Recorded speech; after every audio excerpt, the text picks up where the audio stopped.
Breaking news now. Dangerous fighting in the east of Ukraine threatens a major grain deal.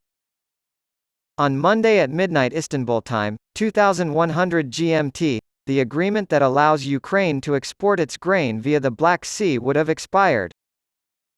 Kyiv reported heavy fighting on the Eastern Front on Sunday, while Putin of Russia said the Ukrainian counteroffensive had failed. Turkish and UN officials were trying to convince Russia to agree to another extension of the deal first signed in Istanbul in July 2022, but there was no word from the talks. In the past year, over 32 million metric tons of Ukrainian grain have been shipped out thanks to the Black Sea Grain Initiative. However, due to Russia's refusal to renew the agreement, all traffic in that direction has ceased.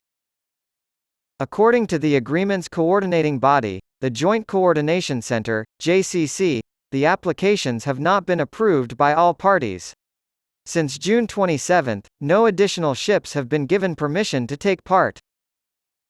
According to the Marine Traffic website, as of late Sunday, the last cargo ship to be cleared by the deal's signatories, Ukraine, Russia, Turkey, and the United Nations, was the Turkish bulk carrier TQ Samsun, which was sailing from the Ukrainian port of Odessa to Istanbul via the Black Sea.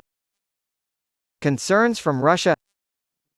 Recep Tayyip Erdoğan, president of Turkey, expressed optimism on Friday that the agreement would be renewed. However, his assertion that he and Russian President Vladimir Putin shared a common position was met with silence in Moscow, where a Kremlin spokesman denied that any such declaration had been made. Putin has threatened to withdraw from the agreement on multiple occasions, claiming that the provisions of the agreement allowing the export of Russian food and fertilizers had not been honored. The main goal of the deal, namely the supply of grain to countries in need, including on the African continent, has not been implemented, he said in a phone call with his South African counterpart Cyril Ramaphosa on Saturday. The JCC reports that developed economies, including China and Turkey, benefit most from the grain exports. The agreement has allowed the World Food Programme to better aid countries like Afghanistan, Sudan, and Yemen that are experiencing severe food shortages. This helps shed light on the motivations behind UN Secretary-General Antonio Guterres's efforts to renew the agreement. On Tuesday, he wrote Putin a letter expressing his support for easing restrictions on Russian exports of fertilizers. He also met with high-ranking EU officials last week to discuss the impact of sanctions imposed on Russia over its invasion of Ukraine. However, neither party has made a public statement about the talks. Violence and bloodshed.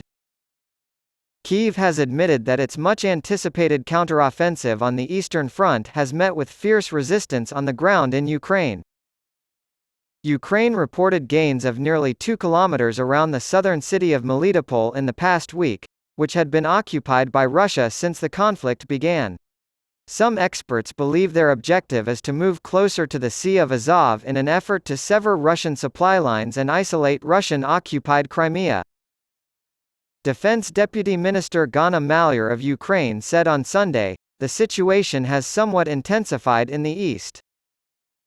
In the Kupiansk sector of the Kharkiv region, the enemy has been making aggressive advances for 2 days in a row. Maliar declared on Telegram, "We are on the defense." Russian forces captured the eastern city of Bakhmut in May, but she claimed Ukrainian forces were gradually moving forward in the area. "People should understand what price we pay for advancing," a commander named Bulat told AFP. "Many adversaries exist. To break them down, we need some time." Since launching their counteroffensive in June with the help of heavy weapons supplied by Western countries, the Ukrainians have made only modest gains, moving into territory that the Russian forces have had time to fortify and protect with minefields. Putin said in a Sunday television interview, "Since the offensive began, there have been no successful attempts by the enemy to break through our defenses. The adversary fails.